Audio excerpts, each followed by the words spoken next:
खोल दे साली का मुंह, इसके मुंह में तेजाब डालता हूं।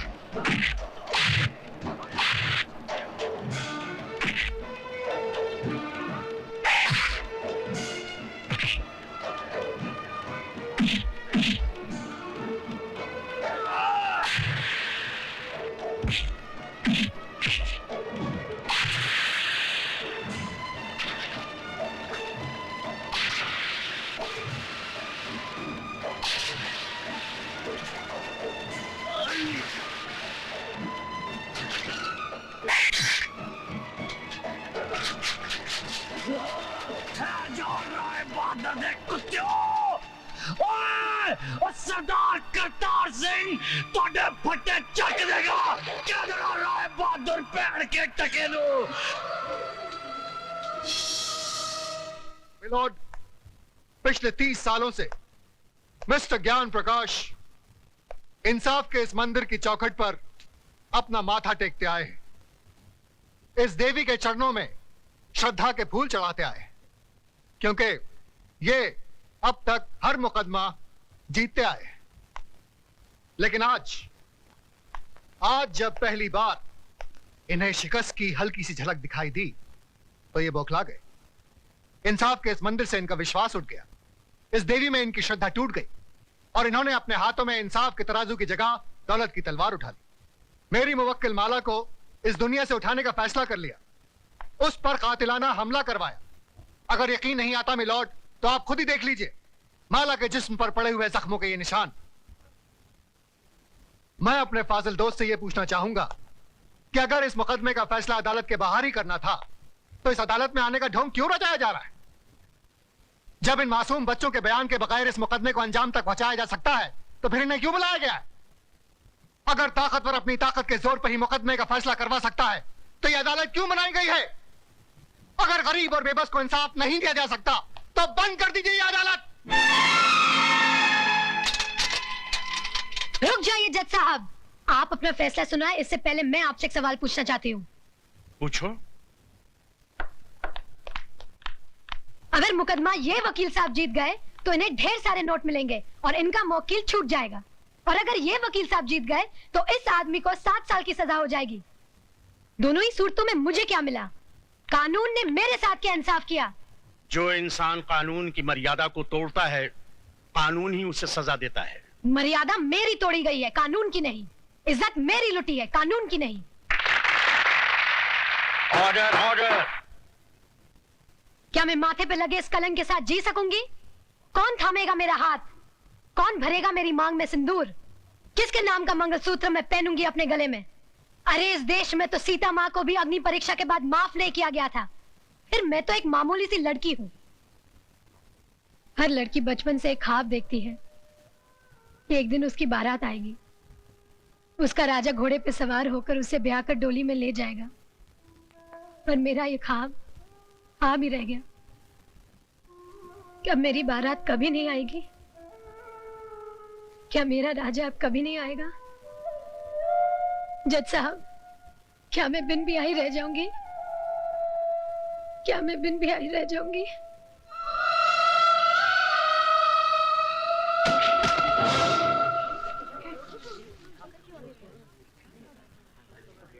हाँ, अपने आप को दादा कहते हैं। सारा शहर कांपता है इनसे, मगर एक मामूली सी लौंडिया को खत्म नहीं कर पाए। अरे लानत है तुम पे और तुम्हारे आदमियों पे। अब खड़ा खड़ा मुंह क्या देख रहा है? Get the hell out of here you stupid asshole.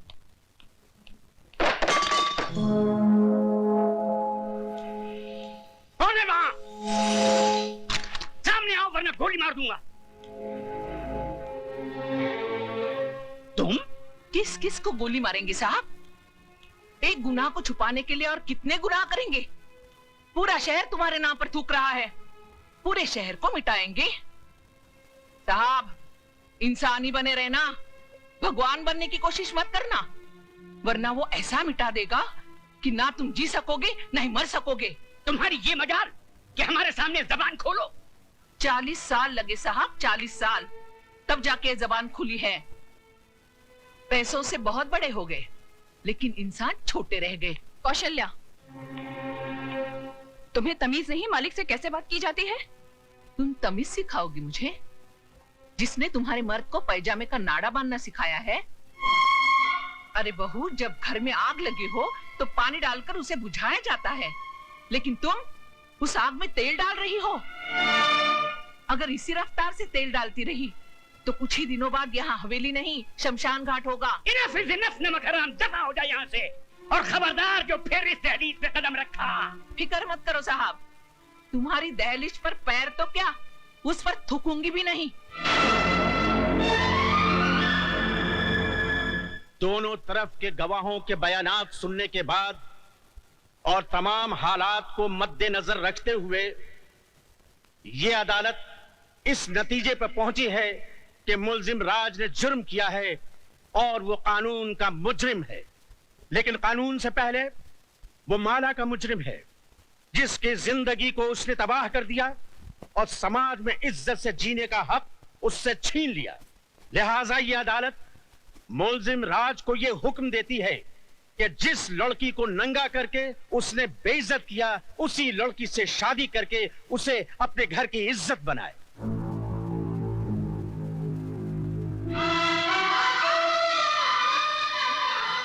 चौबीस घंटे के अंदर अंदर अदालत के इस फैसले की तामील की जाए।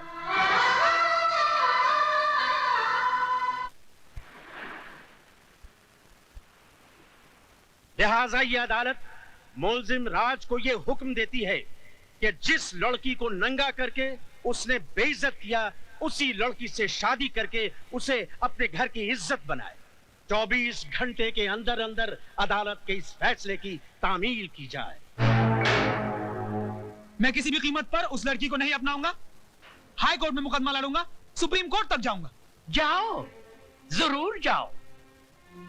आज तो हम सिर्फ इस शहर में बेइज्जत हुए हैं, कल हमें सारे मुल्क में बेइज्जत करो और परसों सारी दुनिया में, ताकि वो लोग जिनकी आज तक हिम्मत नहीं हुई थी इस हवेली की तरफ आंख उठा के देखने की, घर में घुस आए और हमारे मुंह पे थूके। तो क्या मैं दुनिया की परवाह करूं, अपनी जिंदगी की नहीं? उस मामूली लड़की से शादी कर लूं मैं? अब वो एक मामूली लड़की नहीं रही, अखबारों की सुर्खियां बन गई है वो। इस शहर के हर आदमी की बेटी बन चुकी है वो। तुम्हारी भलाई बस इसमें है कि तुम कोर्ट का ऑर्डर मान लो और उस लड़की से शादी कर लो, वरना ये घर तबाह हो जाएगा। मैं आपके लिए 7 साल की सजा काटने के लिए तैयार हूं, मगर उस लड़की से मैं हरगिज़ शादी नहीं करूंगा। जिस लड़के ने सुबह का सूरज तक न देखा हो, जिसे किसी चीज को हासिल करने के लिए कोशिश तक न करनी पड़ी हो, उसे क्या मालूम कि जेल की कोठरी क्या होती है, उसका अंधेरापन कैसा होता है। अगर आप नहीं चाहते कि मैं 7 साल की सजा काटूं, तो क्या उम्र भर की सजा भुगतूं उस लड़की से शादी करके, अपनी जिंदगी तबाह कर लूं? शादी तुम करोगे, लेकिन अपनी जिंदगी तबाह करने के लिए नहीं, बल्कि उसकी जिंदगी तबाह करने के लिए। हम समझे नहीं बहू। बाबूजी, अदालत से उसने अपने लिए जिंदगी नहीं, मौत मांगी है। इतने जुल्म और सितम ढाऊंगी कि इस हवेली की बहू बनने का ख्वाब मिट्टी में मिल जाएगा। मंगल मांगल्ये शिवे सर्वार्थ साधके शरण्ये त्र्यंबके गौरी नारायणी नमस्तुते। मंगलम भगवान विष्णु मंगलम गरुड़ध्वज मंगलम पुंडरीकाक्ष मंगलायस्तनो हरि। मात पितृ चरण कमलेभ्यो नमो नमः। स्थान देवताभ्यो नमो नमः। ग्राम देवताभ्यो नमो नमः। शरण्ये त्र्यंबके गौरी नारायणी नमस्तुते। हार पहना बेटी।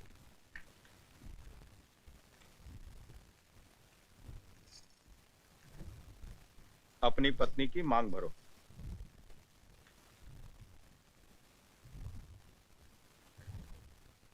ऐसे नहीं बेटा, इस सिंदूर का अर्थ तो समझ लो। तुमने एक बार अपनी पत्नी की मांग में सिंदूर भर दिया तो तुम्हारे जीते जी ये सिंदूर कभी नहीं मिटेगा। इसका मतलब ये सिर्फ सिंदूर नहीं, इस बात की गवाही है कि तुम जिंदा हो और सही सलामत।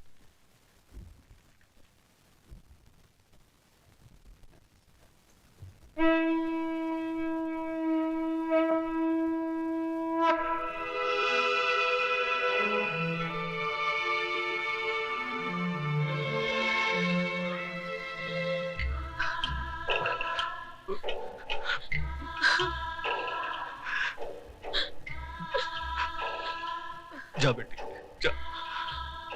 मैं वाहिगुरु से झोली फैला के तेरी खुशियों की भीख मांग लूंगा। जा।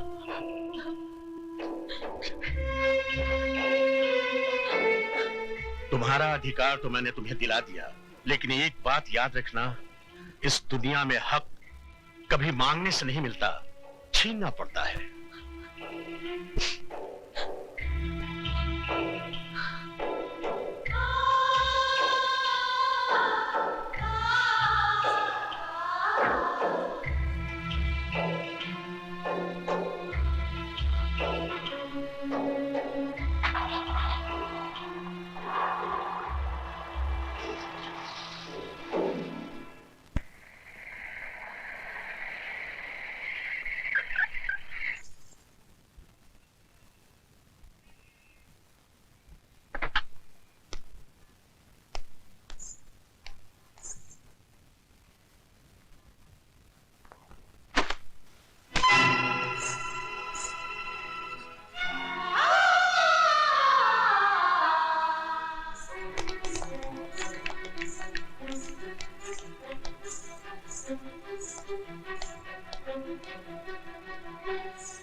बहू जी, हम लंदन जा रहे हैं, अपना वादा मत भूलना। हमारे आने से पहले ये कूड़ेदान का कचरा इस घर से बहुत दूर होना चाहिए। आप फिक्र मत कीजिए बाबूजी, ऐसा ही होगा।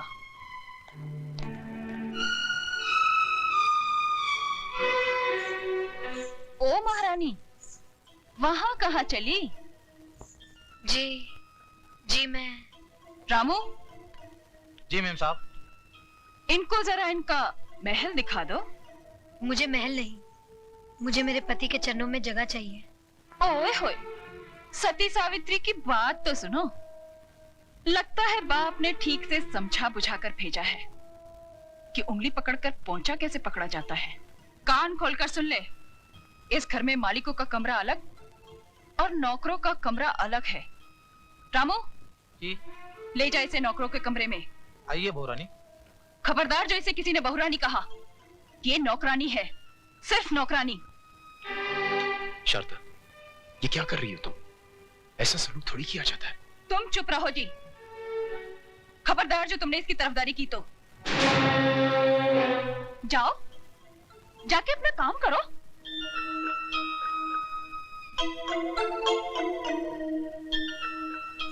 ए, मैंने तुझसे क्या कहा, सुना नहीं क्या?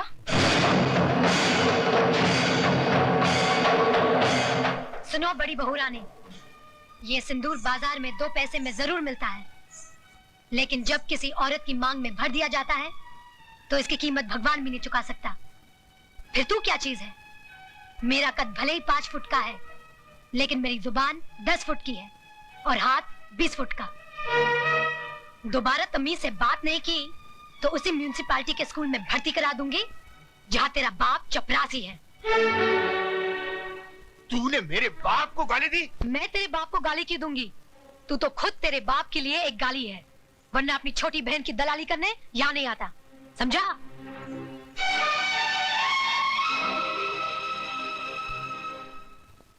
अयो स्वामी, आज खुशी का दिन है, फिर आपका बैटरी काय को डाउन है? ओए खोतिया, जिस बाप की एको एक बेटी उसके जिगर का टुकड़ा उससे दूर हो जाए तो वो रोएगा नहीं तो क्या भांगड़ा करेगा? देखो दारजी, हॉर्न का वायर ब्रेक में मत घुसाड़ो। अरे हमारा बहन कितना बड़ा घोर में शादी करके गया है। ये भी कोई शादी थी? मेरी बच्ची की ख्वाहिशें उसके दिल में ही रह गई। कैसे कैसे ख्वाब देखे थे उसने।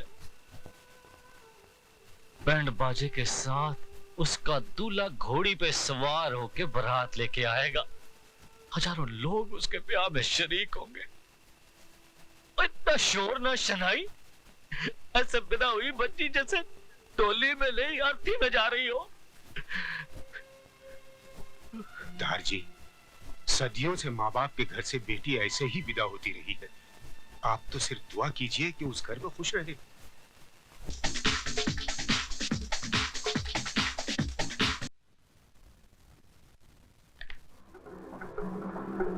तुम यहाँ क्या करने आई हो? अपना अधिकार लेने। तो फिर जाओ और जाकर उसी अदालत का दरवाजा खटखटाओ। जज साहब, सिंदूर और मंगलसूत्र के साथ साथ मुझे पति का शरीर भी दिलवा दीजिए। औरत अभी इतनी कमजोर नहीं हुई कि हर वक्त भीख मांगती रहे। वो छीनना भी जानती है।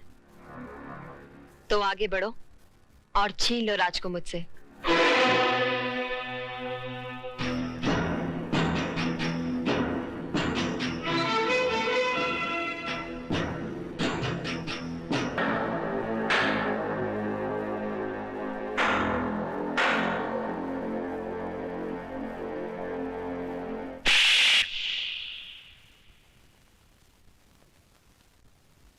क्यों? आज मेरा चुम्मा इतना बुरा लगा? उस दिन तो बलात्कार करते हुए बड़ा मजा आ रहा था। मिस्टर हस्बैंड, मुझे भी तुम्हारे गले पड़ने या तुमसे शादी करने का कोई शौक नहीं था। गौर से देख लो मुझे। मैं हिंदुस्तान की अदालत की वो मोहर हूँ जो तुम्हारे माथे पे लगा दी गई है कि मैं तुम्हारी पत्नी हूँ और तुम मेरे पति। जब तक मेरी मांग में सिंदूर और गले में मंगलसूत्र है, दुनिया तो क्या, भगवान भी तुम्हें मुझसे अलग नहीं कर सकता। वरना सबको धक्के मरवा के निकलवा दूंगा यहाँ से। ओए पुत्र, हम तुम्हारे बाप की तरह हैं और बाप से आप कह के बात करते हैं, वरना सारा ताप निकाल दूंगा। लेकिन ये कोई तरीका नहीं है इस तरह किसी के घर में घुसने का। तरीके तो कई और हैं मिसेस रमेश, लेकिन क्या करें, मजबूर हूं। कोर्ट ने हमें सिर्फ इतना ऑर्डर दिया है कि मैं माला की देखरेख करता रहूं। फरना तो ठीक से देख लीजिए, आपकी गुड़िया ठीक है या कहीं से टूट गई है? ओ बीबी, अगर हमारी गुड़िया गलती से भी जरा सी टूट गई ना, तो तुम सबको मैं ऐसा तोड़ूंगा, जिंदगी भर जोड़ नहीं सकोगे। दार जी, आप फिक्र मत करो, मैं बिल्कुल ठीक हूँ और इन्हें ठीक करना भी जानती हूँ। वैसे नमूना नंबर 1 तो दिखाई दिया है, धीरे धीरे बाकी के नमूने भी दिखा दूंगी। बोले सोनिहा।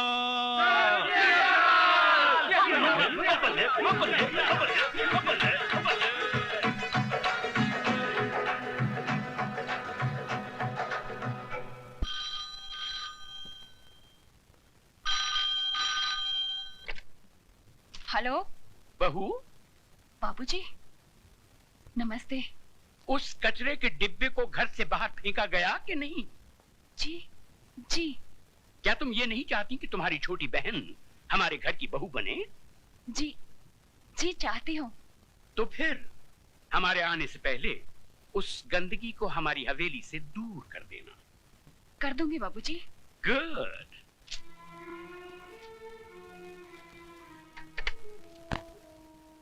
किसका फोन था दीदी? ससुर जी का। कह रहे थे कचरे का डिब्बा बाहर फेंका कि नहीं। तो कह देती ना, कचरे के उस डिब्बे ने हम सबको कचरे की थैली बनाकर घर के बाहर लटका दिया है। भैया, तुम्हारे चिल्लाने से वो घर से बाहर नहीं चली जाएगी। सिस्टर डार्लिंग, तुमने सोचा था पुरानी हिंदी फिल्मों की तरह तुम उस पर जुल्म करोगी, उसको भूखा मारोगी, नौकरों की तरह बर्तन मंजवाओगी, जिससे घबराकर वो घर छोड़कर चली जाए। आजकल का जमाना बदल गया है। आजकल की लड़कियां मीना कुमारी की तरह आंसू नहीं बहाती, श्रीदेवी की तरह चाकू चलाती है, चाकू।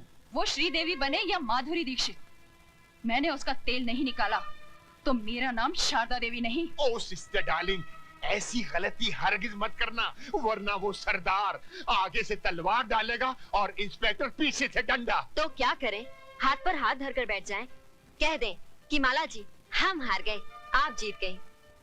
भैया, मैंने जब से होश संभाला है राज से प्यार किया है और मेरे जीते जी कोई राज को मुझसे छीन नहीं सकता। तुम माला को हराने की बजाय राज को जीतने की कोशिश करो, क्योंकि राज भले ही तुमसे प्यार न करता हो, लेकिन माला से नफरत जरूर करता है। और इसी बात का फायदा उठाकर बरस पड़ो उस पर, गिरफ्तार कर लो उसको अपनी मोहब्बत में।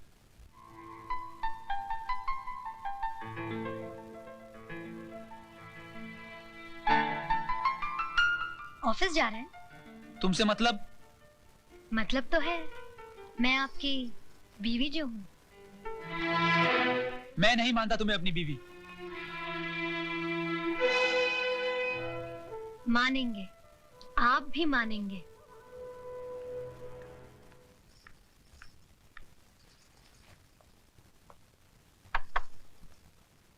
क्या मैं अंदर आ सकता हूँ? रमेश भैया आप?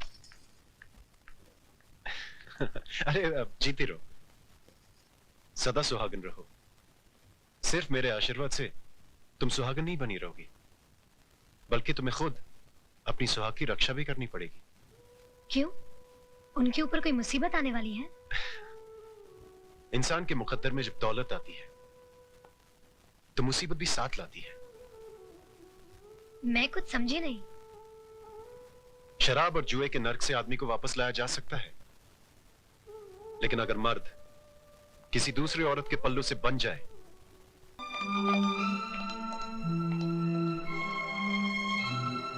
माला का कहना है कि पांव फिसल जाने से उसे चोट लगी है, इसलिए अब कानून को किसी पर कोई शुबा नहीं। आप लोग अंदर जा सकते हैं।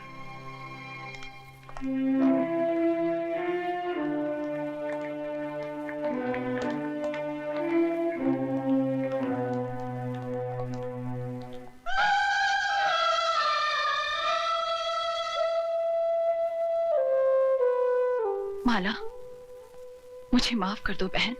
ऐसा मत कहो। एक औरत से उसका सुहाग छीनने की जो मैंने गुस्ताखी की है, वो तो माफी के काबिल भी नहीं है। गलती इंसान ही करता है, भगवान नहीं। शाबाश बेटी, तुमने हम सबको माफ करके ये साबित कर दिया कि इंसान पैसों से नहीं, परवरिश से बड़ा होता है। और देखा पुत्र, ऊपर वाले के घर में देर है, अंधेर नहीं। दारजी, मेरी शादी हो गई, घर मिल गया, घर का सुख मिल गया। बस एक ही शिकायत है। लेकिन क्या पुत्र? मेरी बारात नहीं आई। ओए राय बहादुर, क्या बोलता है? अब राजा की आएगी बारात।